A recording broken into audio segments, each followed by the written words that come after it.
aku diberikan kemampuan oleh Allah Subhanahu wa taala daripada tetesan air hujan tersebut. Rasulullah SAW ketika mendengar penuturan daripada ini malaikat, Rasulullah SAW itu takjub. Terheran-heran Rasulullah SAW. Sampai-sampai Rasulullah SAW mengatakan, betapa hebatnya ini malaikat, betapa cerdasnya ini malaikat, betapa pintarnya ini malaikat. Sampai-sampai dia bisa hitung itu butaran-butaran air hujan. Tapi ketika malaikat ini mendengar penuturan Nabi Muhammad SAW tentang memuji akan dirinya, bahwasannya dia begitu pintar, bahwasannya dia begitu cerdas, lalu malaikat ini kemudian berkata kepada Rasulullah, ya Rasulullah, di balik kecerdasan yang telah engkau pujikan kepadaku, telah sampaikan kepadaku, tidakkah engkau ketahui bahwasannya aku memiliki kekurangan, aku memiliki kelemahan? Maka kata Rasulullah, jika demikian katakan kepadaku apa yang menjadi kelemahan, apa yang menjadi kekurangan wahai malaikat? Maka ini malaikat bilang, ya Rasulullah, kelemahanku itu adalah ketika melihat umatmu itu berkumpul. Manakala aku melihat umatmu berkumpul di satu tempat, di tempat tersebut mereka membaca, mereka menyebut daripada namamu. Di tempat tersebut mereka memuji Allah, mereka memuji Rasulullah, mereka menyebut-nyebut namamu dengan cinta, mereka menyebut-nyebut, mengulang-ulang menyebut namamu dengan kasih sayang, dengan kerinduan. Maka pada saat itu aku melihat tetesan-tetesan rahmatnya Allah Subhanahu wa ta'ala turun di tempat itu, dan aku tidak bisa menghitung banyaknya bilangan rahmat tersebut.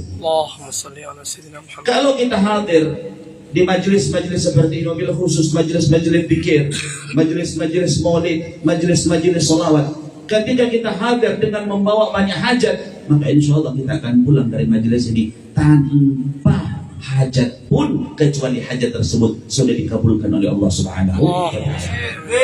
Andaikan kita diberikan satu pulpen dan diberikan kertas untuk mencatat setiap hajatnya kita bisa bayangkan, kita ini punya hajat, kita punya banyak keinginan. Mungkin di antara yang kepingin punya rezeki yang berlimpah, kemudian manfaat, barangkali mungkin kepingin punya keluarga yang sakinah, mawaddah warahmah, kepingin diberikan kesehatan, kepingin diberikan mata yang baik, kepingin diberikan telinga yang baik. Ini pada akhirnya kalau kita mau tulis kita punya hajat itu begitu banyak, kita punya hajat. Tetapi dengan hajatnya tersebut, ketika kita tulis dari sekian urutan hajat yang kita punya, kalau misalkan pun itu kita istiqomahkan minta dalam salat, pegel enggak? Pegel enggak? Kalau misalkan ada 100 atau 200 hajat yang sudah kita tulis, kemudian satu persatu kita bacakan, kita minta kepada Allah Subhanahu wa ta'ala, pegel Pak? Pegel. Bisa capek nggak bakalan kita istiqomah untuk minta hajatnya kita saja. Tapi di majelis-majelis seperti ini nggak perlu kita sebutin satu persatu hajatnya kita. Apa yang menjadi keinginannya kita? Dari sekian banyaknya hajat kita, hanya dengan duduk di majelis, maka setiap tetesan rahmat tersebut akan mewakili daripada setiap hajat yang kita punya pada malam hari ini. Amin. Maka kita akan kembali dari tempat ini kita dalam keadaan fitrah. Kita akan kembali ke rumah kita masing-masing. Kecuali semua hajat-hajat kita, semua maksud-maksudnya kita telah dikabulkan oleh Allah Subhanahu wa ta'ala. Amin, amin ya rabbal alamin. Malam hari ini kita duduk di wilayah ini, kita duduk di zawiyatun Nabi Muhammad SAW, kita duduk di wilayahnya Rasulullah SAW, seolah-olah kita duduk di taman surga. Makanya ada orang bilang gini, kalau mau salawat itu mau diceritakan nggak perlu duduk bareng-bareng kayak gini, di jalan aja katanya bisa salawat, sambil naik motor bisa sholawat, sambil bak mobil bisa sholawat. Benar Pak, kita nggak bakal nafikan itu. Semua yang orang sampaikan, bahkan di kala tidur dia bisa sholawat. Tetapi di satu tempat-tempat yang engkau sebutkan tadi, tidaklah tempat itu dikatakan taman surga, kecuali majelis-majelis seperti inilah yang dikatakan oleh Rasulullah SAW. Allah tempat perkumpulan seperti ini adalah taman surga Allah Subhanahu wa ta'ala. Taman surganya Rasulullah SAW. Orang yang sudah paham, orang yang sudah mengerti maksud, orang yang sudah mengerti hakikat daripada majelis ini, orang yang sudah paham betul hakikat daripada majelis-majelis kebaikan, majelis-majelis karunia, di mana majelis tersebut dicurahkan rahmatnya Allah Subhanahu wa ta'ala, maka mereka tidak akan berhenti. Mereka tetap akan terus istiqomah karena sudah melihat kemuliaan. Mereka sudah melihat daripada keutamaan, mereka sudah melihat daripada fadilah sir yang ada di dalam majelis ini. Makanya jangan heran kalau ada orang yang tidak istiqomah, itu bertanda bahwa orang tersebut belum mengerti hakikat, belum mengerti sir daripada majelis ini. Apalagi yang dibacakan dia, Pak. Dibacakan dia, Pak. Ketika dibacakan dia, Pak, maulid dia, Pak, Rasulullah SAW ketika di awal tawasul sampai akhir dibacakan maulid dia, Pak, Rasulullah SAW duduk bareng kita. Apalagi yang dibacakan Maulid tiba di Madinatul Munawwarah. Madinatul Munawwarah. Itu Madinah itu dikatakan kota suci. Kenapa kota itu dikatakan kota suci? Tahu nggak? Sebab yang menyebabkan kota Madinah itu sampai dikatakan kota suci, sampai dikatakan Madinatul Munawwarah, kota yang bercahaya. Kenapa kota tersebut bercahaya? Dikarenakan di sana menyimpan jasadnya Rasulullah SAW. Kenapa kota Makkah bercahaya? Karena tempat itu adalah tempat dilahirkannya Nabi Muhammad SAW. Andai kata Rasulullah dilahirkan di Indonesia, maka Indonesia yang akan bercahaya. Andai kata jasadnya Rasulullah terkubur di Indonesia, maka Indonesia yang akan bercahaya, yang akan menjadi suci kota, yang akan menjadi mulia kota tersebut. Tetapi dikarenakan Rasulullah SAW terkubur di kota Madinah, maka kota Madinah menjadi kota yang bercahaya. Sekarang ini kita hadir di tempat ini adalah kita semata-mata ingin menguburkan nama Nabi Muhammad SAW dalam hati kita. Gak ada lain. Kita ingin benamkan, kita ingin kuburkan nama Nabi Muhammad SAW dalam hati kita. Supaya apa? Supaya hanya kota Madinah dikuburkan jasad Rasulullah, kota Madinah menjadi bercahaya, kota Madinah menjadi mulia. Maka kita kuburkan nama Nabi Muhammad SAW. Kita gak berikan ruang, kita gak berikan waktu untuk siapapun kecuali Nabi Muhammad SAW. Kita benamkan nama Nabi Muhammad SAW. Kita tanam, kita kubur nama Nabi Muhammad SAW dalam hati kita. Maka apa-apa yang kita tanam, kalau yang kita tanam itu buah mangga, gak mungkin di pohon mangga, gak mungkin dia akan berbuah durian. Kalau yang kita tanam itu buah durian, gak mungkin buahnya buah mangga. Kalau yang kita tanam nama Nabi Muhammad SAW, maka dia akan mengeluarkan tunas pohon dan mengeluarkan cabang, sehingga mata akan mencari-cari siapa yang dia cintai. Telinga akan mencari-cari siapa yang dia cintai. Langkah akan mencari-cari, akan tertuju kepada yang dia cintai. Tangan akan menyentuh pada apa-apa yang dicintai. Maka jika Rasulullah SAW yang kita cintai, maka insya Allah man ahabbani kana ma'i fil jannah. Maka kita nanti akan dikumpulkan bersama Rasulullah, masuk di dalam surganya Allah Subhanahu wa ta'ala. Hari ini, sekarang ini Pak, kita semua sama-sama sholat, kita semua sama-sama puasa, kita semua sama-sama bayar zakat dan sedekah. Kita semua tentunya sama-sama melaksanakan haji dan umrah ketika kita diberikan kemampuan. Tetapi tahu, sadarkah kita ketika sholat yang kita lakukan disandingkan dengan fikih, maka sholat ibadah kita jauh daripada kata sempurna. Manakala puasa kita disandingkan dengan fikih, puasa kita pun jauh dari kata sempurna. Begitupun sedekahnya, begitupun zakatnya, begitupun haji umrohnya. Kalau sudah jauh dari kata sempurna, lantas apa yang mau kita jaminkan di hadapan Allah Subhanahu wa ta'ala untuk mendapatkan surganya Allah Subhanahu wa ta'ala? Alhasil, semua ibadah, siapapun yang beribadah, maka dia tidak bisa menjaminkan di hadapannya Allah Subhanahu wa ta'ala untuk mendapatkan surganya Allah Subhanahu wa ta'ala. Tetapi cinta kepada Nabi Muhammad SAW, rindu kepada Nabi Muhammad SAW, cinta kita kepada Nabi Muhammad SAW bisa kita jadikan jaminan di hadapan Allah Subhanahu wa ta'ala untuk mendapatkan surganya Allah Subhanahu wa ta'ala, untuk bersama Rasulullah SAW. Ketika ada orang Arab Baduy datang di Masjid Nabawi, manakala itu Rasulullah sedang berceramah, kemudian Arab Baduy bertanya kepada Rasulullah, "Ya Rasulullah, wahai Muhammad, kapan kiamat itu tiba?" Rasulullah SAW ketika mendengar pertanyaan tersebut, apa kata Rasulullah? Sudahkah engkau menyiapkan bekal untuk menghadapi itu hari kiamat? Orang yang bertanya kapan hari kiamat itu tiba, harusnya dia sudah mempersiapkan bekal untuk menghadapi hal tersebut. Apa katanya Arab Baduy? Aku telah menyiapkannya ya Rasulullah. Jika demikian, apa yang kau siapkan untuk menghadapi itu kiamat? Yang aku siapkan adalah cinta kepadamu dan cinta kepada Allah Subhanahu wa ta'ala. Apa kata Rasulullah? Anta ma'aman ahabba ilaih. Jika demikian, engkau akan bersama dengan orang yang engkau cinta.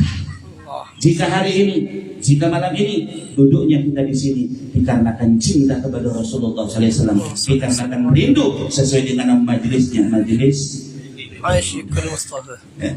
Jika memang kita duduk di sini dikarenakan cinta dan kerinduan kita kepada Nabi Muhammad SAW, maka nanti kelak kita nanti akan bersama dengan orang yang kita rindukan, dengan hamba yang kita cinta, dengan orang yang benar-benar kita merindukannya daripada Rasulullah Sallallahu Alaihi Wasallam. Insya Allah, semoga Allah Subhanahu Wa Taala jadikan kita semua orang-orang yang terus mencintai Nabi Muhammad SAW. Amin ya Allah. Terus ditanamkan yatim, Terus diterangkan, semoga kita cinta kita, salawat kita usul sampai kepada Rasulullah SAW, usul sampai ma'rifat kepada Allah, usul sampai kepada ma'rifat kepada Rasulullah SAW. Dan semoga Allah Subhanahu Wa Taala jaga hubungan kita. Semoga Allah Subhanahu Wa Taala tetap menjaga itisal kita dengan para habaib, dengan para zuriat Nabi Muhammad SAW. Karena tidaklah beliau mencintai, kita mencintai Rasulullah SAW kecuali harus mencintai daripada zuriatnya Nabi Muhammad SAW. Kalau kita cinta kepada zuriat Nabi Muhammad SAW, insya Allah kita pun akan dicintai oleh Rasulullah SAW. Demikian sedikit yang bisa saya sampaikan, karena sebetulnya saya ini kalau ada habaib, ada Habib Agil, itu lebih pantasnya itu Habib Agil. Lebih pantas itu Habib Agil. Habib Agil ini anak punya guru, anak punya sahabat, tapi anak punya guru juga. Kadang anak suka bertanya Habib Agil, minta ijazah. Jadi lebih afdalnya Habib Agil yang melanjutkan daripada apa-apa sedikit yang saya sampaikan. Alhamdulillah hadanallahu wa ajma'in. Wassalamualaikum warahmatullahi wabarakatuh. Waalaikumsalam warahmatullahi wabarakatuh. Bismillahirrahmanirrahim. Assalamualaikum warahmatullahi wabarakatuh. Waalaikumsalam warahmatullahi wabarakatuh. Alhamdulillah. Alhamdulillah wa kafa. Wassalatu wassalam ala sayyidina wa nabiyina Muhammadin al-Mustafa wa ala alihi wa sahbihi wa man iktafa. Subhanaka la ilma lana illa ma 'allamtana innaka antal alimul hakim. Amma ba'du. Yang sama-sama kita hormati guru kita bersama Kiai Haji Abdul Wahid. Kita doakan mata Allah bituli hayati wa Amin ya Allah. Amin. Amin ya rabbal alamin. Begitu juga guru kita bersama Kiai Haji Ustaz Sufyan. Kita doakan beliau panjang umur sehat afiat, mata Allah bituli hayati wa nafa'ana bi ulumi fid darain. Amin. Dan semua yang hadir, para pecinta Nabi Muhammad, para perindu Nabi Muhammad, para umat Nabi Muhammad, bapak-bapak, ibu-ibu, jamaah majlis maulid yang dirahmati Allah. Beruntung kita kepada Allah dengan nikmat yang banyak Allah berikan, terutama nikmatul iman, nikmatul Islam, nikmat digerakkan hati kita, dilangkahkan kaki kita untuk menghadiri majlis zikir, majlis ilmu, majlis salawat luar biasa. Ya, itu satu karunia, satu namanya taufik min Allah. Wa ma taufik illa billah. Itu cuma sekali di Al-Quran Allah katakan tidak ada taufik itu kecuali dari Allah. Apa itu taufik? Al-khalq fi qadri ta'ah. Allah ciptakan satu kekuatan untuk melakukan ketaatan, itu adalah taufik dari Allah Subhanahu wa taala. Alhamdulillah. Jadi nikmat ini banyak Allah berikan. Yang Allah minta cuma mensyukurinya. Tapi Allah katakan la in syakartum la azidannakum wa la in kafartum inna azabi lasyadid. Jika kalian mensyukuri nikmatku akan bertambah, kata Allah. Tapi ketika kalian kufur dengan nikmat tersebut, sesungguhnya azabku sangat pedih. Jadi syukur nikmat salah satunya menggunakannya untuk mendekatkan diri kepada Allah. Apapun yang Allah berikan kepada kita berupa nikmat di kehidupan ini, jabatankah, hartakah, ilmukah yang Allah titipkan, maka harus kita syukuri dengan kita gunakan untuk mendekatkan diri kita kepada Allah. Saudaraku, bapak-bapak, ibu-ibu yang dirahmati Allah, luar biasa kita hadir di majlis zikir. Dikatakan dalam satu hadis, qala Nabi sallallahu alaihi wasallam, masalul ladzina yadhkuruna Allah wal ladzina la yadhkuruna Allah masalul hayy wal mayyit. Nabi Muhammad, perumpamaan orang yang berzikir mengingat Allah dengan orang yang tidak pernah berzikir mengingat Allah, itu perumpamaan orang yang hidup dan orang yang mati. Jadi kalau hati ini tidak perlu, sebagaimana badan perlu makanan, hati juga perlu makanan. Kalau 3 hari orang nggak makan bisa mati, Pak. Begitu juga hati, 3 hari nggak dikasih makannya mati. Makanannya hati apa? Al-ilmu, ilmu itu makanannya hati. Al-zikir, mengingat Allah, itu juga makanan. Salawat sama Nabi, itu makan hati. Baca Al-Quran, silaturahim, membangun silaturahim, birrul walidain, bakti sama orang tua. Itu semua adalah makanannya jiwa kita. Alhamdulillah kita hari diberi oleh Allah daripada makanan itu. Tinggal bagaimana kita lestarikan, istiqamahkan. Paling sedikit kata Nabi, ghanimatu majlis zikir al-jannah. Paling sedikit yang kita bisa dapat bawa balik tentang majlis zikir itu adalah surganya Allah. Amin.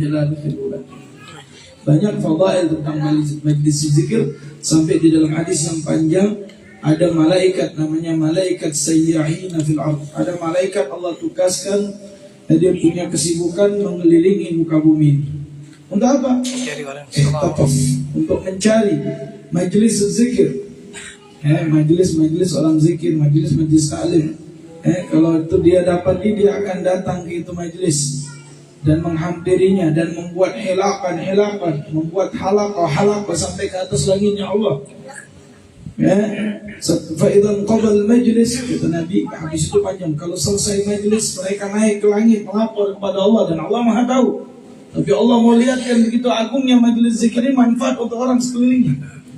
Ditanyakan oleh Allah, dia bilang, ya Rabb, kami sudah menghadiri majlis tersebut. Kaifa wajadta ibadi? Bagaimana kau wahai malaikatku dapatkan hamba-hambaku itu?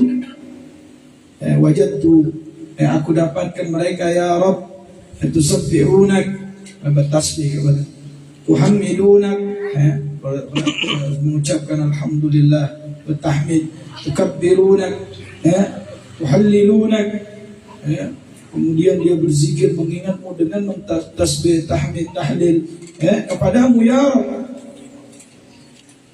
Mereka merindukanmu ya Rabb. Apakah mereka pernah melihat aku, kata Allah? Mereka tidak pernah melihat engkau ya Allah. Bagaimana jika mereka melihat aku, kata Allah dalam hadis kursi? Pasti mereka akan merindukanmu ya Rabb. Pasti mereka akan Allah mencintaimu ya Rabb. Itu makna ma'rifah billah, dimulai dengan mengenal Allah, dengan zikir kepada Allah, dengan lisan dan hati kita. Kemudian Allah bertanya kepada malaikat itu, apa yang mereka inginkan, apa yang mereka minta dari itu majlis. Katanya ya Rabb, mereka meminta kepadamu al-jannah, meminta surgamu ya Allah. Itu permohonan yang paling tinggi dari mereka. Allah tanya, hal ra'aituhumul jannah, apakah mereka telah melihat surgaku, kata Allah. Tidak, kata malaikat, mereka belum melihat surgamu ya Allah. Bagaimana kalau mereka melihat? Kalau mereka melihat, pasti mereka akan merindukannya dan menginginkannya ya Allah, karena begitu indah surga. Baiklah, kemudian apa yang mereka minta jauhkan dariku dengan majlis itu? Yang mereka minta jauhkan darimu azabmu, dari api nerakamu ya Allah. Baiklah, kata Allah, apakah mereka pernah melihat nerakaku? Tidak pernah ya Allah. Bagaimana jika mereka melihatnya? Pasti mereka akan lari dan ketakutan melihat nerakamu ya Allah. Baiklah, kalau begitu, kata Allah, katakan kepada mereka, maghfur lakum qad buddilas sayyi'at. Bangunlah mereka dari tempat majlis mereka nanti, aku ampunkan dosa mereka, aku gantikan keburukan mereka dengan kebaikan. Ada malaikat kasih masukan dan Allah Maha tahu. Ya Rabb, tidak semua mereka itu ingin hadir majlis untuk mengingatmu ya Allah. Ada yang mau hadir majlis lil fudul, ingin tahu aja. Haji sahabat itu mau duduk aja, atau di hajat dunia, datang untuk punya hajat dunia ya Rabb, bukan untuk ingin mengingatmu. Kemudian Allah mengatakan, wahum kadzalik, mereka juga aku ampuni. Kenapa? Mereka adalah golongan dari umatku yang duduk bersama mereka tidak akan merugi. Allahumma salli wa sallim alaihi. Jadi luar biasa kalau kita baca itu hadis, luar biasa faedah majlis zikir. Baiklah saudara yang dirahmati Allah, kita sekarang sudah berlalu bulan Rabiul Awal, kita sudah masuk di bulan Rabiul Tsani, sudah di penghujung daripada yang tak lagi Jumadil Awal. Luar biasa, hidup di negeri kita ini sampai dikenal di luar negeri sana. Muslim di Indonesia ini adalah muslim yang suka bersalawat kepada Nabi. Allahumma salli wa sallim wa barik dari alaihi. barat ke timur sudah mengenal negeri kita ini adalah negeri pecinta Nabi besar Muhammad. Ternyata tidak salah lagi ungkapan mereka. Saya baru pulang dari Aceh kemarin di Leransa 2 minggu yang lalu. Di Aceh sana udah mulai sholawat hidup, udah dari zaman. Sebenarnya sudah semua kita ini masuknya Ahlussunnah semua, cuma dihidupkan kembali di masa modern ini, disemangatkan dengan hadroh. Nanti kalau dari sini kita patungan biar ada hadroh juga di majelis ini ya. Ada banyak, Habib. Insyaallah ya. Ada 9 grup insyaallah dibagi. Harusnya tadi diundang satu grup. Oh, biar rame. enggak, kita yang di sini memang pingin yang klasik. Oh, Langsung biar mengingat Rasulullah ya. Kemauan jamaah ya. Maunya begitu, insyaallah. Baik, itu pembahasan ilmiahnya. Sekarang Habib mau bahas yang sedikit dari maksud Masya Nabi Allah. kita Muhammad. Ini yang misi kita yang paling penting ini di dalam kita meneruskan dakwahnya Rasulullah. Disebutkan di dalam ayat surat Ali Imran, qala Allah Ta'ala fi Qur'anil Karim, a'udzu billahi minasyaitonir rajim, wa laqad manallahu 'alal mu'minin idh ba'atha bihim rasulan min anfusihim yatlu 'alaihim ayatihi wa yuzakkihim wa yu'allimul kitaba wal hikmata wa in kanu min qabli wa in kanu min qablu la fi dhalalin mubin. Artinya telah Allah sungguh berikan karunia-Nya. Lam ta'kid itu gad masuk ke fi'il madhi mengatakan sangat sungguh Allah memberikan kepada orang-orang yang beriman, diutus kepada mereka di dalam mereka rasulan min anfusihim, diutus nabi dari golongan manusia. Coba kalau dari golongan malaikat repot Pak kita mau ikut. Malaikat nggak punya hawa nafsu, nggak ingin tidur, nggak ingin makan, nggak ingin kawin ya. Pokoknya min anfusihim yatul alim ayat, inilah ilmu. Ayat yang kita belajar ilmu. Wa yuzakkihim, tidak cukup orang belajar ilmu kalau enggak wa yuzakkihim, Nabi juga mendidik jiwa mereka. Jadi enggak cukup kalau cuma punya ilmu enggak belajar tasawuf. Masyaallah. Wa yu'allimul kitaba wal hikmata, dan mengajarkan al-hikmah, ini maksudnya menyebarkan mengajarkan al-kitab, al-Qur'an wal hikmah. Hikmah itu bukan ilmu yang kebal Hikmah itu maksudnya yaitu bagaimana hikmah menyebarkan dakwahnya Rasulullah dengan hikmah. Wa in kanu min qablu la fi dhalalin mubin, yang mana sebelumnya kita ini dalam kesesatan yang nyata. Nyembah patung, nyembah pohon, nyembah gunung. Ya kan? Ini yang kita hadapi untuk kita sebagai orang yang beriman kepada Allah dan Rasul. Ada cerita di awal dakwahnya Rasulullah SAW. Nabi mengatakan kepada para sahabatnya, wahai sahabatku, idza lam tastahi fasna ma syi'ta. Awal Islam Nabi katakan, kalau kamu enggak punya malu, lakukan aja yang kamu mau. Nabi enggak sentuh dengan satu yang kalimat yang berat. Nabi bilang dulu masalah malu. Kalau orang punya malu pasti ada iman. Kalau orang sudah enggak punya malu, itu repot, imannya enggak tahu, enggak kedoman itu. Orang Jawa. Saya Pak gini-gini dulu di Jawa Timur, saya 6 tahun, 5 tahun lebih saya sebelum kiamat. Ya, saya di Malang di Darut Tauhid, nggak jauh dengan pondoknya Kiai Hasyim Muzadi dulu. Ya. Kemudian baru ke Tarif. Jadi tahun 2099 sampai 2005. Malang masih dingin tuh, kalau ngomong masih keluar asap pagi-pagi. Sekarang udah berasap di sana. Ya, panas. Masya Allah. Ya, Masya Allah. Balik lagi pada pembahasan, anak kasih contoh dakwanya Rasulullah, dakwah yang menyentuh. Dulu zaman Nabi macam-macam sahabat, ini modelnya.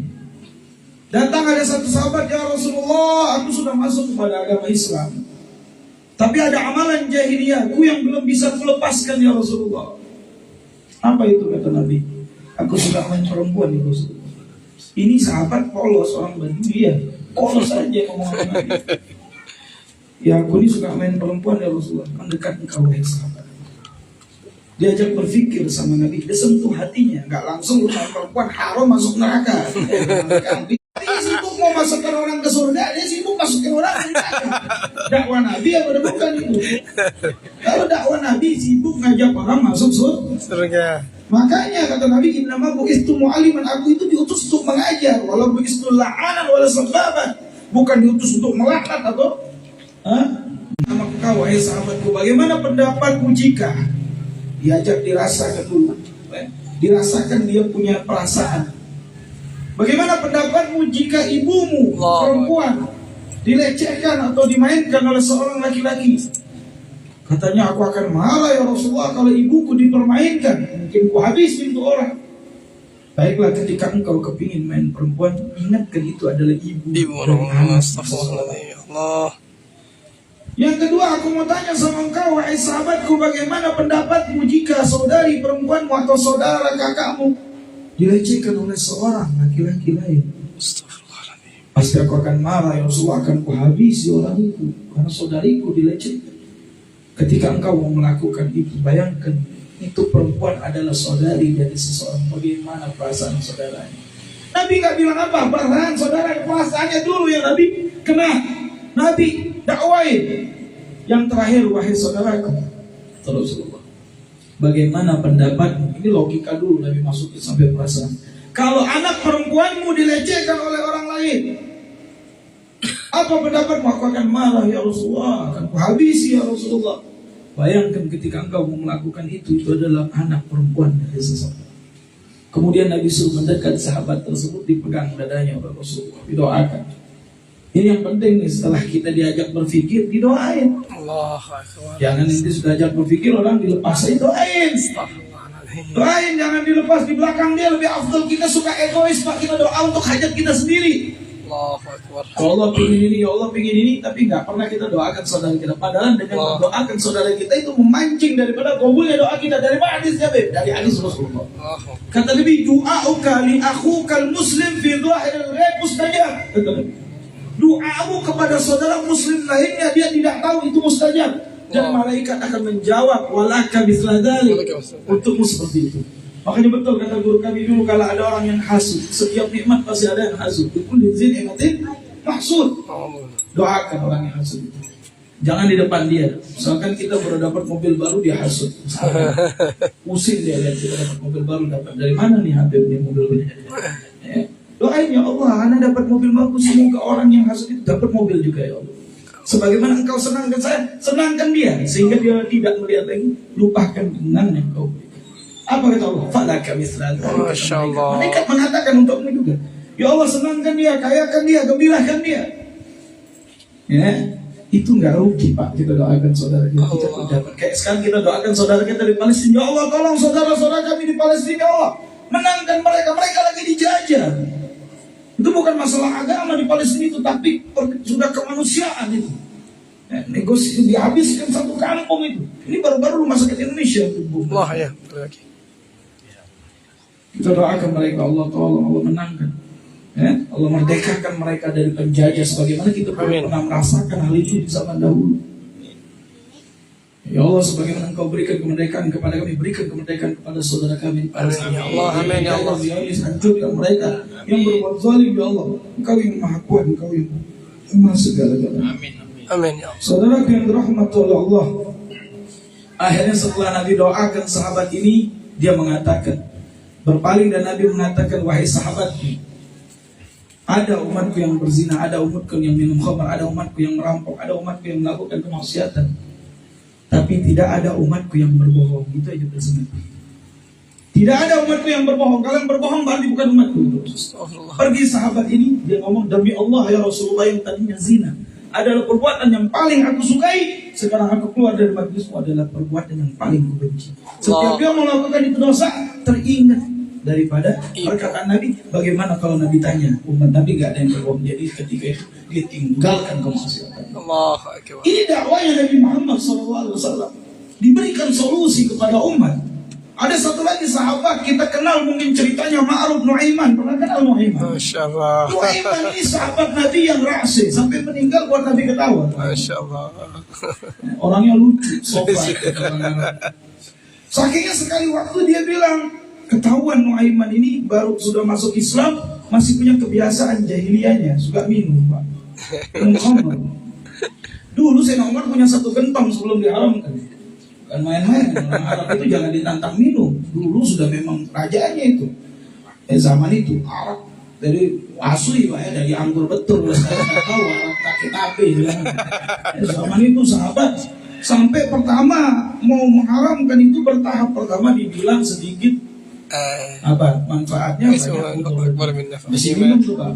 Sekali waktu mau sholat salah baca, kuliah ayat kafirun lah, abudu mata budun dibaca, abudu mata budun. Kata Allah, jangan dekatkan sholat, ya, jangan dekatin sholat, kalian dalam keadaan mabuk. Jadi mabuknya habis isya. Jadi habis isya mabuk sahabat. Itu tahapan mereka. Akhirnya baru turun innamal khamru wal maisir wal isir. Baru disebutkan khamar, maisir, itu rijs. Najis min amal syaitan, dari amal fajtanibu, maka jauhi. Baru disuruh Allah dijauhi. baru sahabat sudah terbiasa kan bertahap, baru dibuang semua khamrnya, sampai dikatakan saking banyaknya sahabat menyimpan khamr dalam rumah seperti banjir di jalan-jalan depan. Singkat cerita, Nuaiman ini ketahuan Pak oleh dua sahabat lagi minum, dilaporkan kepada Rasulullah. Dia panggil dua saksi, ya Nuaiman, engkau terbukti, jadi engkau harus dihukum secara mahkamah Islam. Kata Nuaiman, kalian hukum Rasulullah, nggak mau, kalian lain enggak. Kata Nabi, anak yang mau hukum ente itu sudah ketahuan ini. Gak apa-apa, setiap dipukul itu Nuaiman dengan cambuknya pada saat itu terbayang wajah Nabi Muhammad. Itu pukulan tidak terasa karena yang memukul dia adalah kekasihnya Rasulullah. Ketahuan sekali, 2 kali, 3 kali, akhirnya dia ngomong, wes malu. Udah 3 kali ketahuan Nabi ini, anak mau berhenti karena malu dengan Rasulullah. Itu orang yang beriman sama Nabi, dia ada rasa malu kepada Nabi Muhammad. Berhenti Nuaiman dari itu kebiasaan. Sakingnya dia ini sangat cinta sama Nabi, cuma gak punya fulus mau ikram Nabi. Akhirnya dia bilang, udah datang ke pasar beli roti, beli buah-buahan. Sahabat lagi ngumpul sama Rasulullah, fadhal ya Rasulullah, buah-buahan sama roti. Dimakan sama sahabat. Selesai dari majelis, Rasulullah lewat pasar kan dekat Masjid Nabawi. Bukan roti ngomong, ya Rasulullah, tadi Nuaiman beli roti katanya, tapi katanya yang bayar engkau. Sahabat yang lain lihat ada Sayyidina Abu Bakar di situ, kurang ajar Nuaiman, masa nggak disuruh bayar? Ya Rasulullah, saya yang bayar. Itu ngerti murid sama guru ya. Kadang-kadang murid nggak ngerti sama gurunya. Ini sahabat lebih ngerti sama Rasulullah, udah nggak mungkin Nabi bayar, kurang ajar Nuaiman, tunggu aja nih. Tukang buah lewat, Assalamualaikum ya Rasulullah. Waalaikumsalam. Kenapa? Tadi Nuaiman beli buah. Dibilang Rasulullah yang bayar. Ternyata Nuaiman kelewatan. Besok dia lewat di pasar, Nabi dari belakang, dia lagi duduk. Ditekap dia punya mata. Nabi teriak di pasar, ya halusuh, orang di pasar, saya mau jual budak nih, ada kekurangannya budak. Dia tahu ini tangannya Nabi, ya Allah, saya mau dijual nggak? Saya ini punya apa mau dijual? Nggak ada, budak paling murakbal katanya. Akhirnya dia bilang, dibuka matanya, ternyata Rasulullah dipeluk. Rasulullah, ya Rasulullah, kamu mau jual aku kata dia. Kamu sih katanya, Rasulullah bercanda sama dia. Sampai di akhirnya saking cinta yang Nabi ditinggalkan kebiasaan khamrnya tadi. Ketika meninggal Nuaiman, dikuburkan. Itu Nabi tersenyum-senyum melihat kuburannya. Sahabat tanya, ya Rasulullah, daripada mukjizat Nabi mengetahui apa kejadian di barzakh. Ketika ditanya kenapa gerangan Nuaiman ya Rasulullah, kata Nabi, Nuaiman ini wallah dahaktani hayyan wa mayyitan. Lagi dia hidup sampai mati. Kenapa? Ditanya sama malaikat, man rabbuka? Rabbi Allah. Wa man nabiyuka? Siapa nabimu? Nabi sahibi Muhammad, atas kami. Nabi itu Muhammad teman aneh. Jangan ditanya lagi katanya. Allah, malaikat kabur Pak. Ini menandakan punya mahabbah orang, kata Imam Haddad, launa salla wa shoma, man shoma wa shalla baina rukn wal maqam, sekalipun kalau ada orang yang puasa siang hari, sholat di malam hari, dan beribadah baina rukun wal maqam, ibadahnya sehebat itu, la yub'atsu illa man yuhib, tidak akan dibangkitkan kecuali dengan siapa yang dia cintai. Kata Imam Haddad, bayangin Pak, kita bersyukur kita punya cinta sama Nabi, bersyukur. Katanya para ulama salihin di negeri Hadramut dari Bani Alawi, daripada hukuman Allah kepada orang yang tidak punya cinta kepada Nabi, dia akan dicintakan kepada selain Nabi Muhammad. Makanya nikmat iman puncaknya dikatakan Nabi Thalathun wajada fihinna wajadu halawatul iman. Ada 3 perkara yang kalau didapatkan kepada seorang hamba yang beriman akan mendapatkan nikmat iman. Apa itu? Yang pertama, an yakunallahu wa rasul ahabba ilaihi mimma siwahum. Dia jadikan Allah dan Rasul lebih dia dicintai selainnya. Sayyidina Umar datang sama Nabi, ya Rasulullah, aku mencintaimu melebihi ayahku, melebihi anakku, melebihi istriku, melebihi semua manusia kecuali diriku ya Rasulullah. Kata Rasulullah, belum sempurna iman. Berpikir Sayyidina Umar, kalau meninggal Umar nggak ada masalah, tapi kalau Nabi Muhammad meninggal repot nih. Siapa mau bertanya ke siapa lagi sahabat? Maka aku katakan, ya Rasulullah, melebihi diriku. Al-ana ya Umar, datang iman. Sekarang baru sempurna iman. Tapi cinta perlu bukti Pak. Sampai Nabi mengatakan, la yu'minu ahadukum hatta yakuna hawahu tab'an lima yajidu. Dan sempurna iman kalian sampai hawa nafsu kalian bisa tunduk dengan apa yang datang daripada Rasulullah. Allah. Makanya para aulia salih itu nggak pernah susah hidupnya. Dia bersama Nabi Muhammad SAW. Mau sholat dia bayangkan ini perintah Nabi, dia sholat dengan senang hati. Mau puasa ini perintah Nabi, dia puasa dengan senang hati. Gak ada beban, senang aja, gembira aja. Nabi kalau mau kenikmatan dunia diberikan oleh Allah, tapi Nabi yang pilih. Saya baca di kitab Asy-Syifa Ligadil Iyad, satu hadis dinukilkan oleh para sahabat. Datang Jibril kepada Rasulullah dan mengatakan, ya Rasulullah, ini di Palembang masih jam 8 ini. Sini udah jam Lanjut. 10. Lanjut. Anggap aja di Palembang. Iya. Ini hadis sudah selesai ini hadis. Datang Jibril mengatakan, ya Rasulullah, maukah engkau Jabal Uhud itu jadikan emas dan perak? Nabi tinggal bilang iya, Allah kabulkan. Wah. Kalau Nabi dikabulkan itu Jabal Uhud jadi emas, mungkin kami anak cucunya ribut tuh gara-gara Jabal Uhud, ya kan? Rebutan emas ya, warisnya Abid. Apa kata Nabi? Lah, aku nggak inginkan itu. Uhibbu an ajua yauman wa ashba'u. Itu pilihan aku. Aku kepingin kenyang sehari, lapar sehari. Kalau aku kenyang, aku bersyukur kepada Allah. Kalau aku lapar, aku memohon pertolongan Allah. Ini Nabi mau kasih pelajaran bahwa umat di akhir zaman ujiannya hebat.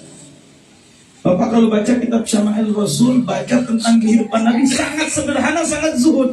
Syama'il Muhammadiyah. Sempat sekali masuk ke rumah Nabi Muhammad. Sayyidina Abu Bakar Siddiq melihat Rasulullah tidur di tikar, Pak. Bukan tikar kayak gini. Tikar ini masih enak. Tikar ini dibuat dari pelepah kurma, Pak. Itu Nabi tidur sampai bercap pipinya. Masuk Sayyidina Abu Bakar di rumahnya Aisyah dengan Sayyidina Umar. Nabi berdiri dari tikar tadi tercap mukanya. Ya Rasulullah, kami mampu untuk membuatkan engkau kasur yang lebih bagus dengan ini sebagaimana Kaisar di Mesir, Kaisar di Romawi, di Persia, di Kaisar di Romawi, di Syam dan di Persia dengan begitu bagusnya. Kata Nabi, sariruhum finnar wa sariri fil jannah. Allah. Mereka punya tempat tidur di neraka, kalau ada tempat tidur di surga. Ya. Antum tahu bagaimana bentuk tempat tidur nanti? Ingin tahu? Dikatakan di dalam Syama'il dibuat dari kulit yang disama. Wah. Lebarnya dua hasta, dua zira. Panjangnya 2 zira, lebarnya 1 zira sekilan. Itu tipis, Nabi tidur di atas itu kasurnya. Akbar. Ada kita seperti itu. Itu pilihan Nabi, Pak. Allah mau berikan lebih bisa, tapi Nabi yang pilih. Kenapa? Walahumul dunya walanal akhirah. Kata Sayyidina Hafsah, saya pernah kali saya kasihkan di atas kasur itu tumpukan daripada kulit yang sudah kulitnya domba yang lembut sampai 4 lapis. Nabi ngomong gara-gara tidur di atas itu saya bangun malamnya ketelatan gitu. Keenakan. Udah balikin ke asalnya dua lapis. Itu Nabi Muhammad, itu pilihan beliau, Pak, hidup sederhana. Katanya walahumud dunya walanal akhirah. Jadi beliau tuh zuhud sekali. Dia tahu kondisi umatnya di akhir zaman. Jadi pilihannya yang mau zuhud itu pilihan. Tapi ingat, zuhud yang hakiki itu katanya laisa la yamlika dunia, bukan kita nggak boleh miliki dunia, bukan. Tapi lam yamliku kagal bakat dunia. Hatimu nggak terikat dengan dunia itu. Jadi kalau katanya jadikan dunia itu di kantong aja, jangan di hati. Di tangan aja. Kalau di kantong keluar nggak apa-apa sudah, tapi kalau di hati sehilang. Padahal titipan dari Allah SWT. Susah kan? Latihannya panjang ya. Ini latihannya panjang. Makanya saya pernah dengar satu cerita tuh. Di negeri Hadramaut ada Habib Husain bin Syekh Bakar bin Salim yang antum baca itu Wirdul Kabir, katanya dibaca setiap malam Selasa ya. Iya, Selasa malam. Wirdul Kabir ya. Ya, Habib Husain Wirdul Kabir itu yang ada Allah Maya Azimul Sultan itu kan. Lain lagi. Kalau Wirdul Kabir itu Habib Husain bin Syekh Bakar bin Salim itu, Pak, beliau pernah, ini terakhir saya cerita ya. Ini cerita orang soleh untuk kita sebagai, karena cerita ini motivasi kita. Habib Husain bin Syekh Bakar bin Salim. Nah, ini yang menurunkan bangsa Syekh Bakar bin Salim. itu beliau pernah sekali menyuruh murid-muridnya membawa kurma Yaman. Jadi kurma Yaman ini, kurma Hadramut ini bibitnya dari ajwa, ditanam di Hadramut. Biji ajwa itu ditanam di Hadramut, jadi kurmanya kecil-kecil Pak. Akhirnya setelah panen, dia ngomong sama muridnya bawa kurma ini ke Baghdad, ke Basra, ke Irak. Kata muridnya, Beb, kita mau bersaing sama Irak. Irak kurmanya gede-gede, enak-enak. Kurma kita Hadramut kecil-kecil ini. Udah ente ikhtiar bawa aja katanya. Itulah kayak kita sekarang ya. Punya kita, produksi kita tuh biasa-biasa aja, lawan yang luar bisa lebih hebat lagi ya. Jangan takut, ikhtiar aja dulu, belum tahu keberkahannya beda. Berangkat tuh muridnya ke Basra pada zaman itu, pasar besar di sana. Setelah nyampe ke Basra, bersaing, berdagang, memang betul kurma itu lebih bagus. Tahu-tahu ada satu penyakit terjadi di Basra. Penyakit yang mematikan Pak. Ada satu orang yang kena penyakit itu, beli kurma dari Habib Husin, makan dari kurma itu, sembuh dari penyakit. Akhirnya bertanya orang-orang kampung ini, beli di mana? Beli di Habib Husin. Beli semua orang kurma tersebut, akhirnya sembuh. Sampai dalam riwayat semua habis. Kok bisa di kurma bisa jadi syifa? Ternyata Habib Husin tidak menanam satu pohon kecuali mengkhatamkan Quran di pohon kurma ini. Allah. Ini keberkahannya orang soleh. Ya kita kalau mau mengkhatamkan setiap pohon sawit kita satu khatam Quran kayaknya agak repot ya. Paling enggak kita ambil yang lebih singkat apa? Bacakan Yasin kalau buka Selamatan. Bacakan Yasin kalau kita buka kebun. Ini bacain Yasin di kebunnya Pak, jangan di rumah, di kebunnya bacakan Yasin. Ya Allah, dengan berkat Yasin itu kan hatinya Al-Quran. Berkahi kebun saya biar hasilnya bagus. Hasilnya banyak berkah. Itu tafaulan. Bifi'il salihin. Kita ngurutin. Kalau nggak bisa seperti mereka, izalam takun Islam, pada syafau, mirip-mirip jadilah. Insyaallah kita mendapatkan keberkahan mereka dengan kecintaan kepada mereka. Amin. Ya Rabbal Alamin. Itu yang pertama, jadikan Allah dan Rasul kita cintai melebihi selainnya. Dan yang kedua, an yuhibbul mar'u la yuhibbu illa lillah. Kita mencintai seseorang tidak mencintainya kecuali karena Allah. Cinta sama istri kita karena Allah. Cinta sama anak kita karena Allah. Cinta sama guru kita karena Allah. Cinta sama jiran tetangga, sama orang-orang dekat kita di dalam pekerjaan karena Allah. Siapapun kita cintai karena Allah, bukan karena jabatannya, bukan karena hartanya, bukan karena apanya. Ya, semuanya saya cintai karena Allah, karena dia makhluk Allah. Baik, ini yang paling penting ya. Kalau kayak gitu balance, kita punya iman, aman. Mau ketemu orang tajir sama orang miskin sama di mata itu. Karena itu cinta karena Allah. Allahu Akbar. Ya, dijemput pakai Mercy sama dijemput pakai motor juga sama. Karena cinta karena Allah. Karena Allah. Hakikat itu orang salihin ya. Itu. Yang terakhir, an yakraha an yauda fil kubur kama yakrahu an yuhdhafu finnar. Kalau mau dapat kenikmatan iman, dia tidak suka jatuh kepada kekufuran kepada Allah seperti dia tidak suka jatuh kepada api nerakanya Allah. Mintalah sama Allah, sembahlah Allah, dengan ikuti cara yang diajarkan oleh Nabi Muhammad di dalam cara menyembah Allah. Insya Allah keberkahan dalam hidup kita. Amin ya Rabbal Alamin. Dia mintalah kepada Allah. Kalaupun kepada yang lain cuma sebagai wasilah. Contoh kita ziarah para wali. Kita bukan minta sama wali itu, kita minta sama Allah berkat orang yang dekat sama Allah ini kabulkan doa saya. Tawasul itu Pak, bukan minta kepada ahlul kubur. Kita itu minta wasilah, nyebutkan nama-nama orang soleh itu, kan dia sudah dikenal Allah. Idza lam takun ma'allah takun ma'aman ma'allah, kata Habib Muhammad bilang. Kalau kamu nggak bisa dekat sama Allah, ya dekat sama orang yang dekat sama Allah. Ya didekatkan. Makanya kam min garib baik wa kam min baik garib. Berapa banyak orang yang dekat itu ternilai jauh dan berapa banyak yang jauh itu dekat. Mungkin kita jauh dari negeri Madinah. Semoga kita orang yang dekat dengan Nabi Muhammad. Mungkin banyak orang yang tinggal di kota Madinah tapi gak punya adab dengan Nabi Muhammad. Semoga Allah berikan kita mahabbah dengan memperbanyak salawat. Dengan salawat kita jangan malas-malas salawat kepada Nabi kita Muhammad. Dengan salawat fidil qulub, semoga tambah kecintaan kepada Rasulullah. Dengan salawat ini Nabi mengenal kita. Semoga dengan salawat ini dia maksiat jauh.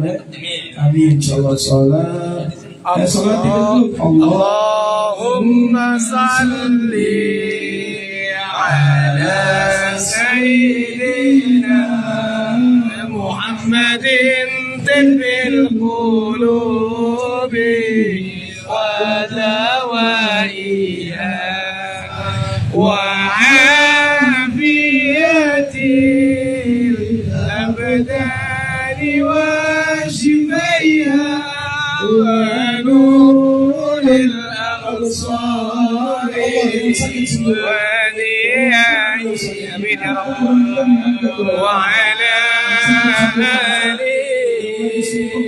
wa sahbihi wa sallim. Allahumma salli ala sayyidina Muhammadin tibbil qulubi wa dawaiha wa afiyatil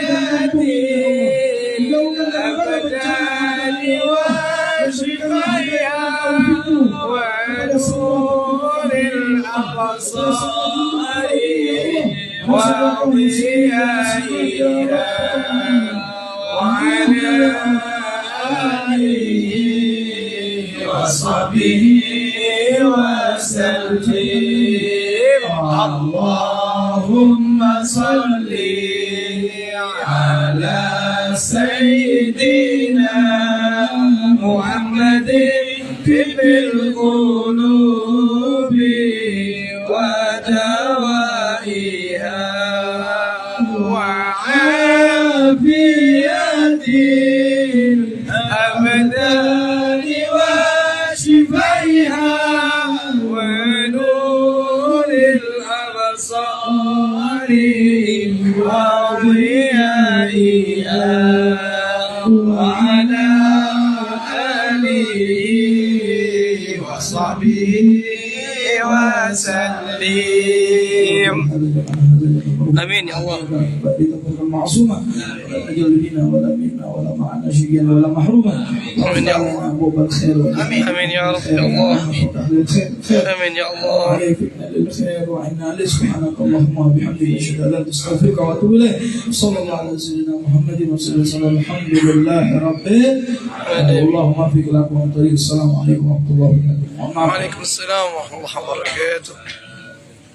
Alhamdulillah. Syukuran Habib Ustaz. Mudah-mudahan mau'idhah beliau bisa menambahkan kecintaan kita kepada Rasulullah. Ini acara mendadak acaranya ini. Nggak ada orang. Sesuai dengan Cuman ini saja. harapan kita semua. Oh, ini saja. Nggak banyak. Karena beliau Habib ini adalah salah satu murid dari Cukup ya. guru besar ya. Habib Omar bin Hafiz bin Salim. Beliau ini murid salah satu murid beliau. Iya. Ya.